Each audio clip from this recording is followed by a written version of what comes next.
Hi students, आज हम study करेंगे 10th स्टैंडर्ड की फर्स्ट पोइट्री जिसका नाम है where the mind is without fear. अच्छा, इसको लिखने वाले कौन थे? इसको जिसने लिखा था उनका नाम क्या था? वे थे रविंद्रनाथ टैगोर।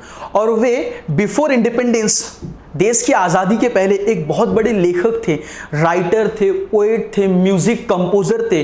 वो म्यूज़िक को कंपोज भी करते थे, वो प्ले राइटर थे, वे नाटक भी लिखते थे। जहाँ तक कि इन्होंने अपने इंडिया का नेशनल एंथम भी लिखा है, आपको पता है। उन्होंने बांग्लादेश का भी नेशनल एंथम लिखा है रविंद्रनाथ टैगोर ने। उनको नोबेल प्राइज़ भी मिला है लिटरेचर के अंदर। लिटरेचर मतलब वही राइटिंग्स जिसके अंदर पोइट्री, स्टोरीज वगैरह लिखते हैं।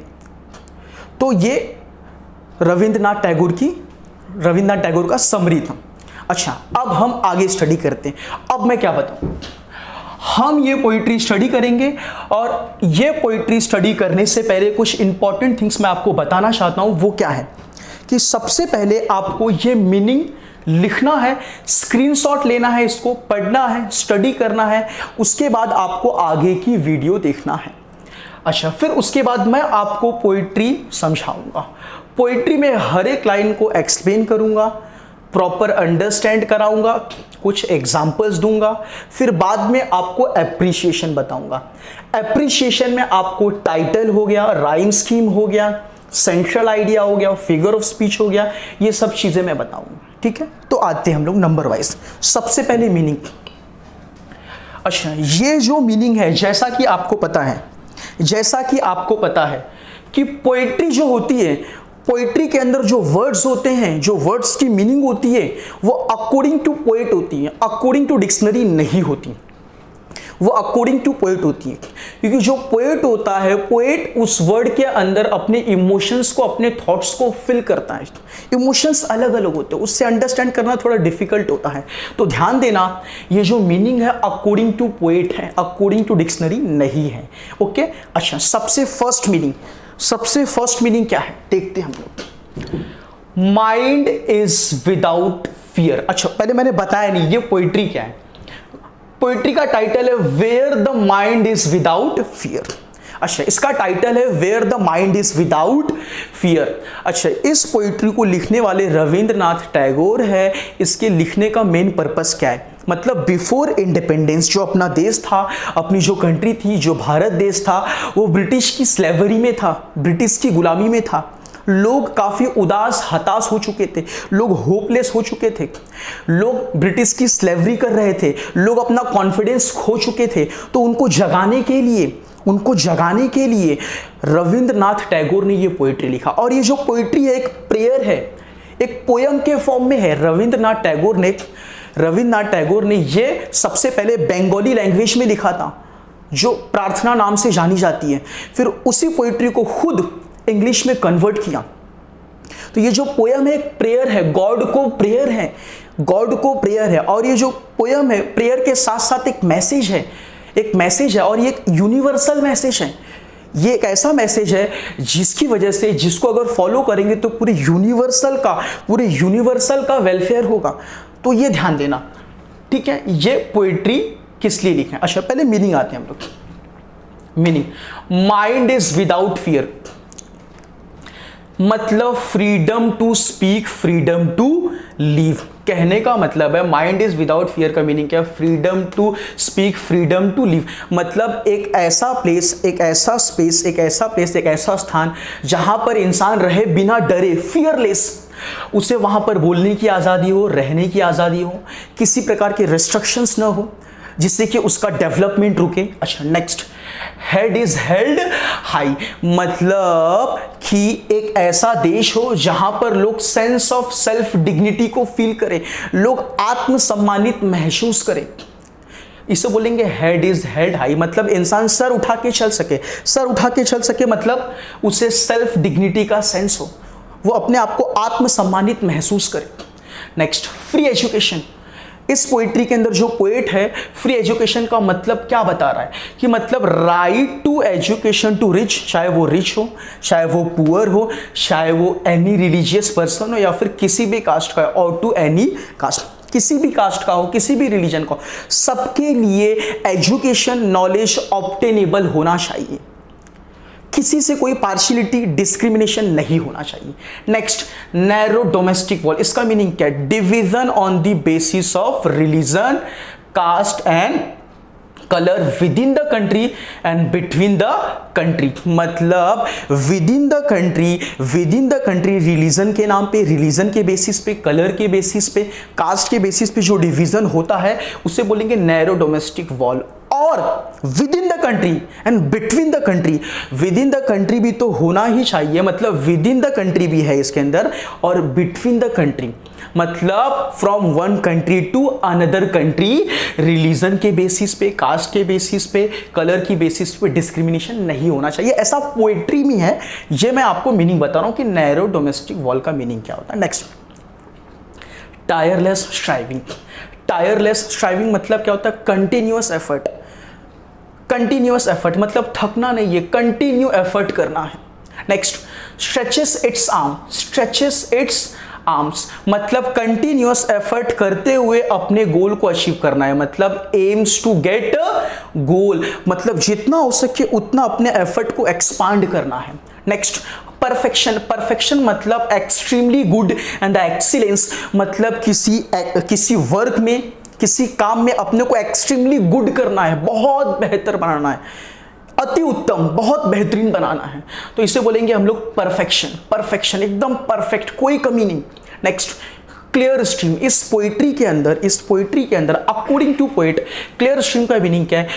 कंटिन्यू टू लॉजिकल थिंकिंग, मतलब कि भारत के वासी को, यहाँ के जो सिटीजन है वो अपनी लॉजिकल थिंकिंग को कंटिन्यू करे, वे रुके ना, जो उसकी गति वो बढ़ती जाए, वो जो उसकी स्पीड है वो बढ़ती जाए। Next, dead habit. Dead habit, इस पोइट्री के अंदर पोइट ने डेड हैबिट का मीनिंग क्या बताया? Harmful traditions and the superstition. जो अंधविश्वास, सुपरस्टिशंस और जो ट्रेडिशंस होते हैं, जो रीति रिवाज होते हैं, जो सदियों से चले आ रहे हैं, लेकिन कैसे रीति रिवाज? जो हार्मफुल हैं। क्या? जो हार्मफुल है। Next, ever widening. Ever widening का मीनिंग क्या होता है? ये creativity, thinker, expansion of thoughts, मतलब थॉट्स का एक्सपांशन हो, लोगों के अंदर क्रिएटिविटी हो, लोग थिंकर हो, ये एवर वाइडनिंग का मीनिंग है। नेक्स्ट, ए ड्रियरी डेजर्ट। ड्रियरी मतलब होता है अलोन, सुनसान, ड्रियरी डेजर्ट। इसका मीनिंग क्या है? Dark desert of dead habit, मतलब डेड हैबिट मतलब पुराने रीति रिवाज का रेगिस्तान, ऐसा रेगिस्तान जो सुनसान हो, और रेगिस्तान सुनसान होता है, तो ये होगा dreary desert. Next, mind is led forward. इस पोइट्री के अंदर माइंड इज लेड फॉरवर्ड का मीनिंग क्या है? कि जो पोएट है वो रिक्वेस्ट कर रहा है, requesting God to guide his country, वो गॉड को रिक्वेस्ट कर रहा है कि मेरे कंट्री को, मेरे देशवासियों को, हे गॉड तुम गाइड करो, उन्हें मार्गदर्शन दो। नेक्स्ट, ये जो दी है, दी का मीनिंग क्या होता है? योर, और यहां पर इस पोइट्री के अंदर दी को गॉड कहा गया है। ओके, तो ये मीनिंग था, मैंने बताया। अब आगे आते हैं पोइट्री पे। ये पोइट्री क्या है? दो लाइन मैं आपको एक्सप्लेन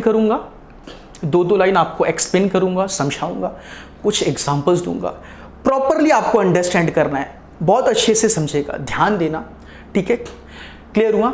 अच्छा, first, where the mind is without fear and where the mind is without fear and head is held high, मतलब इस पोइट्री के अंदर जो पोएट है वो चाहता है, उसकी ड्रीम्स है, वो प्रेयर करते हुए कह रहा है, वो सपना देखता है, उसके ड्रीम्स है, वो चाहता है कि एक ऐसे देश की ड्रीम देखता है वो, कि मेरा देश ऐसा हो, वो चाहता है मेरे देश में ऐसा हो, ऐसा चाहते हुए वो प्रेयर कर रहा है गॉड को।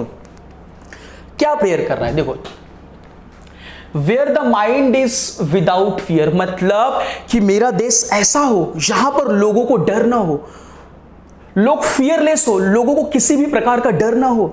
और उस समय अंग्रेजों के टाइम, ब्रिटिश के टाइम, जो ब्रिटिशर्स होते थे वो काफी अत्याचार करते थे, लोगों का एक्सप्लॉइटेशन करते थे, लोगों पे टैक्सेस लगाते थे, जो उनके अगेंस्ट बोलता था उन्हें जेल के अंदर डाल देते थे। तो ये सब चीजें थी बिफोर इंडिपेंडेंस।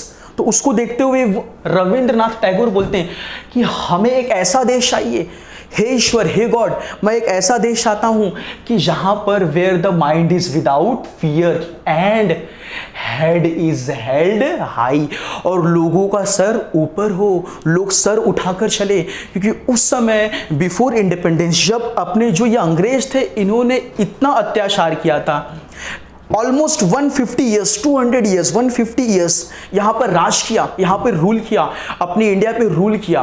तो इसके बीच में लोग काफ़ी होपलेस हो गए थे, लोग अपने कॉन्फिडेंस को खो गए थे, अपने कॉन्फिडेंस को खो दिए थे, अपने कॉन्फिडेंस को खो दिए थे, होपलेस हो गए थे। तो उनको जगाने के लिए कहता है कि हे ईश्वर, मैं एक ऐसे देश की कल्पना करता हूँ कि जहाँ पर लोग अपने सर को ऊपर करके चल सकें, head is held high, sir उठा के चल सके। और यहां पर हेड इज हेल्ड हाई का मैंने मीनिंग लिखा है आपको, सेंस ऑफ सेल्फ डिग्निटी। लोग सेल्फ डिग्निटी को फील करें, लोगों के अंदर सेंस हो, आत्मसम्मानित महसूस करें खुद को।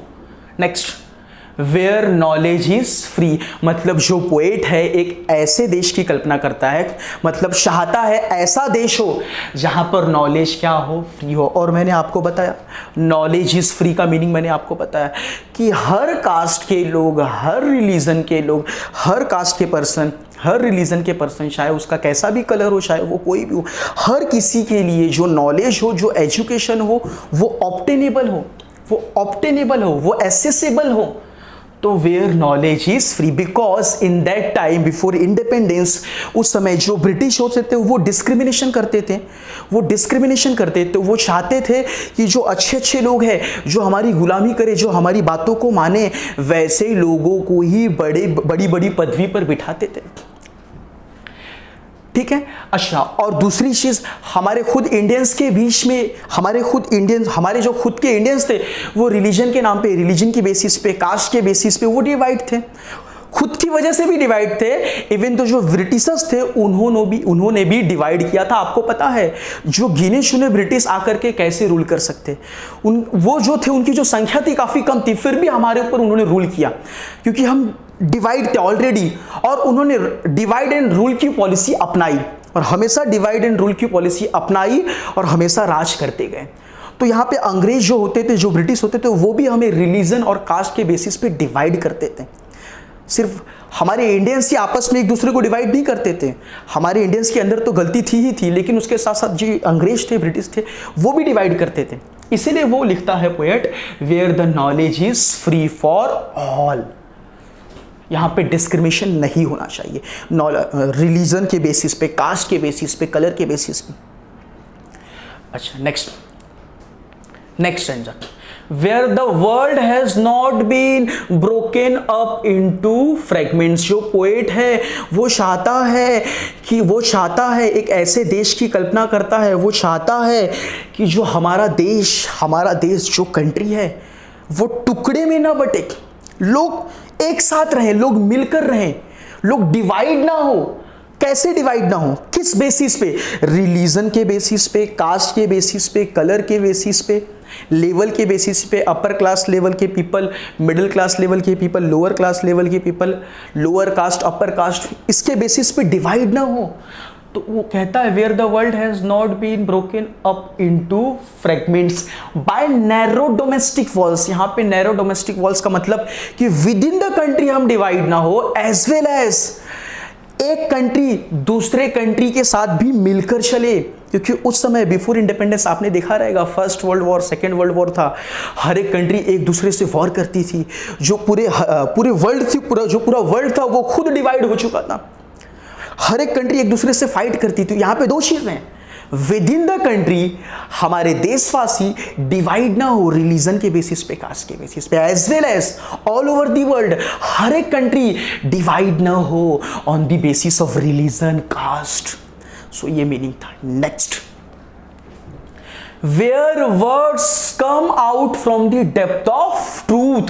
मतलब ये जो पोएट है ये चाहता है, अपने देश को ऐसा बनाना चाहता है, एक ऐसा देश करना चाहता है जहां पर जो लोग हो, जो सिटीजन हो, वो सच्चाई की राह पर चले, वो ट्रूथ को फॉलो करे, ट्रूथफुल पर्सन बने, सच्चाई की राह पर चले।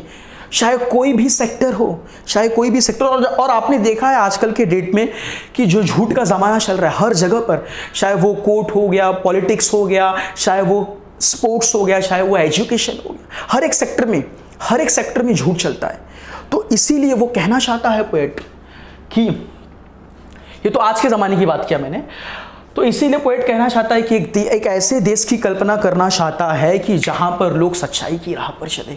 क्योंकि उस जमाने में बिफोर इंडिपेंडेंस कुछ ऐसे इंडियंस होते थे, कुछ ऐसे ऑफिसर्स होते थे, पुलिस होते थे जो ब्रिटिश के लिए काम करते थे, अंग्रेज के लिए काम करते थे। इवन तो हमारी जो आर्मी होती थी बेचारी वो भी अंडर द ब्रिटिश होती थी। दो आर्मी होती थी, एक इंडियन आर्मी होती थी, एक आज़ाद हिंद फौज सेना होती थी जिसको सुभाष चंद्र बोस लीड करते थे। तो सुभाष चंद्र बोस जिस आर्मी को लीड करते थे वो ब्रिटिश के अंडर काम नहीं करती थी। तो ऐसी चीजें हैं, ठीक है।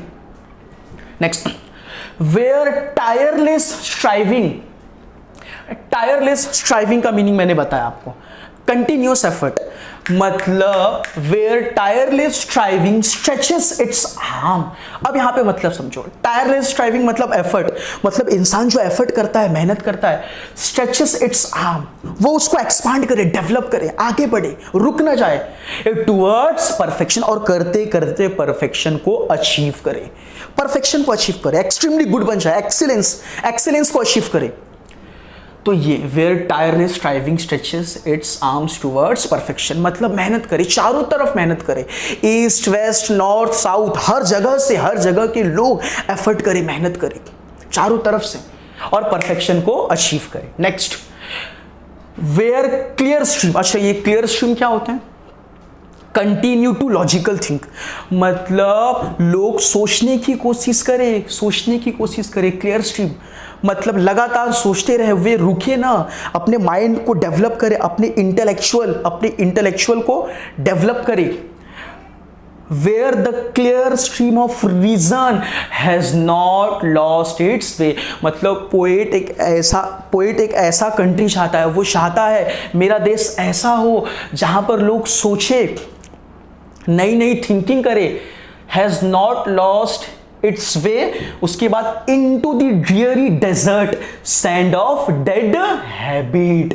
अब यहां पे ध्यान देना आपको, डेड हैबिट मतलब क्या? रीति रिवाज, जो पुराने सुपरस्टिशंस चले आ रहे हैं, जो आज के डेट में उसका कोई मतलब नहीं है, वो हार्मफुल है। ऐसे ट्रेडिशंस, ऐसे सुपरस्टिशंस, ऐसे ट्रेडिशंस, ऐसे कस्टम्स जिसकी कोई वैल्यू नहीं है आज के डेट में, जो सिर्फ हार्मफुल है।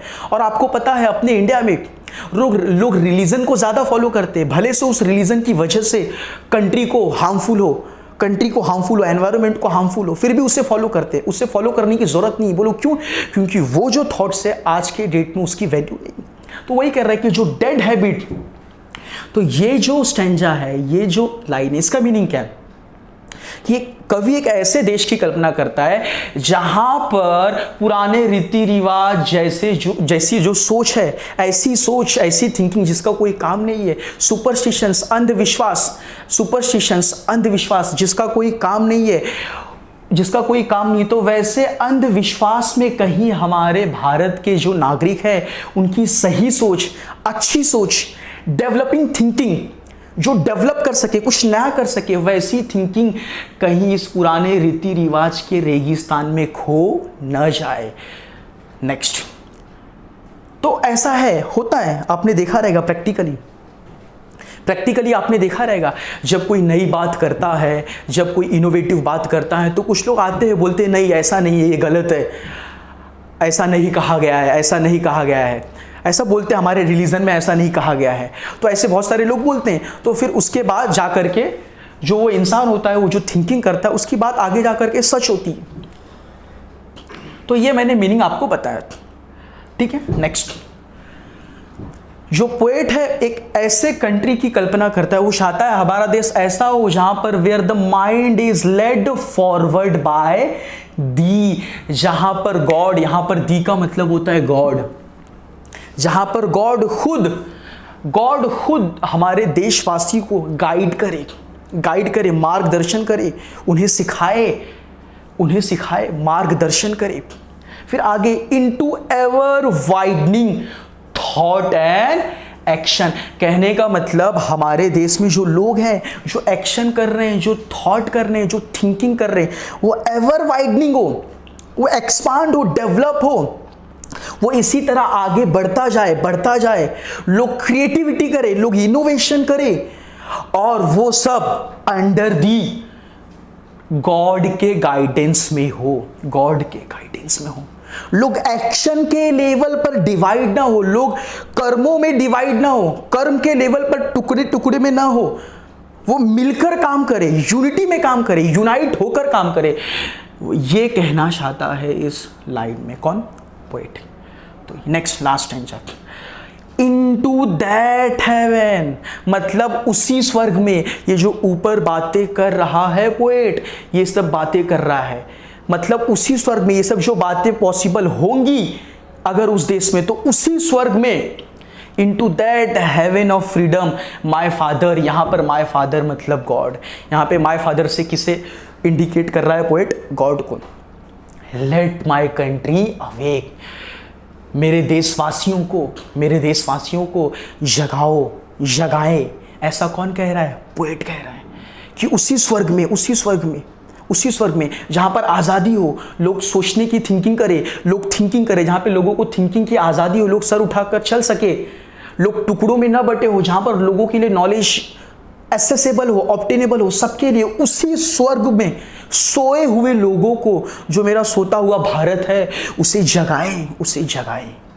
ये पोएट कहता है। तो ये मैंने बता दिया, ये मीनिंग बताया मैंने, प्रॉपर एग्जांपल दिया। अब मैं आपको बताना चाहता हूं एप्रिसिएशन में क्या करेंगे? Simple, the title of the poetry is where the mind is without fear. The poet of this poetry is Rabindranath Tagore. अच्छा, इस पोएट्री में राइम स्कीम नहीं है, इसमें राइमिंग वर्ड नहीं है। आप देख लो, कहीं पर भी राइमिंग वर्ड नहीं। अगर राइमिंग वर्ड नहीं है तो राइम स्कीम नहीं होगा। अगर ये राइम स्कीम नहीं होगा तो इसका मतलब सीधे सीधे ये फ्री वर्स पोयम है। This poetry does not have any rhyme scheme, therefore it is free verse poem. Simply you can say. Next, rhyme scheme हो गया। अच्छा, उसके बाद एक नेक्स्ट आता है सेंट्रल आइडिया, सेंट्रल थीम। और सेंट्रल आइडिया और सेंट्रल थीम को ही हम कहते हैं समरी। और इस समरी में पोएट क्या कहना चाहता है? The poet is praying to God for the true freedom of country. एक ट्रू फ्रीडम ऑफ कंट्री मतलब जो देश है सही रूप में आजाद हो, उसके लिए प्रेयर कर रहा है। He is praying to God to awake his countryman and to enjoy the life full of dignity. वो चाहता है कि जो मेरे देशवासी हैं वो जागे और जीवन को जिए पूरे सम्मान के साथ, पूरे आत्मसम्मान के साथ। सेंस ऑफ डिग्निटी हो, सेंस ऑफ डिग्निटी, लोग आत्मसम्मानित महसूस करें। फिर लास्ट, फिगर ऑफ स्पीच, बहुत ही बेसिक है। Last, figure of speech. ये जो फर्स्ट लाइन है, आप फर्स्ट लाइन में अगर आप देखोगे तो ये जो W है, ये रिपीट हो रहा है। मतलब किसी नए वर्ड का फर्स्ट लेटर अगर अगेन एंड अगेन रिपीट होगा, W रिपीट हो रहा है यहां पर, और H भी रिपीट हो रहा है, तो इसीलिए इसे बोलेंगे एलिट्रेशन। ये एलिट्रेशन है। Next, where tireless striving stretches its arm towards perfection। अच्छा, ये क्या है? पर्सोनिफिकेशन। अच्छा, पर्सोनिफिकेशन मतलब क्या होता है? जो नॉन लिविंग थिंग्स होती है, जो ऑब्जेक्ट होता है, अगर उसको ह्यूमन क्वालिटी दिया जाता है, तो उसे कहते हैं हम लोग पर्सोनिफिकेशन। ऐसी नॉन लिविंग थिंग्स जिसे ह्यूमन क्वालिटी दिया जाता है तो उसे हम लोग कहते हैं पर्सोनिफिकेशन। देखो यहाँ पे ये जो स्ट्राइविंग है, जो एफर्ट है, एफर्ट, यहां पर एफर्ट को ह्यूमन क्वालिटी दिया है। मतलब एफर्ट अपने आर्म्स को स्ट्रेच कर रहा है। आर्म्स को स्ट्रेच कौन करता है? आर्म्स किसके होते? ह्यूमन बीइंग के होते, हार्ड वर्क के नहीं होते। तो इसीलिए स्ट्राइविंग को ह्यूमन क्वालिटी दिया है, इसीलिए ये क्या है? Personification. Next, clear stream, where the clear stream of reason has not lost its way। ये personification भी है और metaphor भी है। ये personification क्यों है? यहाँ पर clear stream है, क्लियर स्ट्रीम अपने वे को लॉस्ट कर जाता है, अपने रास्ते को भूल जाता है। तो रास्ते को कौन भूलता है? एक ह्यूमन बीइंग। तो यहाँ पे क्लियर स्ट्रीम को ह्यूमन क्वालिटी दिया है, इसीलिए इसे बोलेंगे पर्सोनिफिकेशन। ये मेटाफॉर भी है। मेटाफॉर क्यों है? मेटाफॉर किसे कहते हैं? ऐसी नॉन लिविंग थिंग्स, ऑब्जेक्ट्स।